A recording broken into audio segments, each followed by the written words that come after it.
बाप बेटे के कारनामे से मुतालिक एक वीडियो इस वक्त सोशल मीडिया पर वायरल हो रही है। वीडियो में दिखाया गया है कि एक बाप अपने बेटे को छत से जुड़ा हुआ गुब्बारा निकालने के लिए उठा रहा है।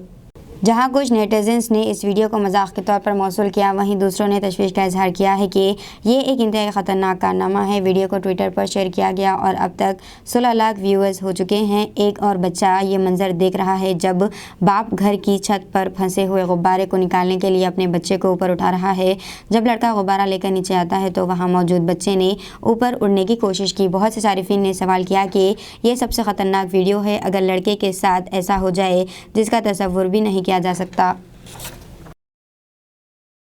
अस्सलामुअलैकुम, हेलो, हाय, आदाब एवरीवन। दोस्तों, मैं आपका दोस्त शहबाज खान। आप देख रहे हैं TNT न्यूज और देखते रहिए TNT न्यूज।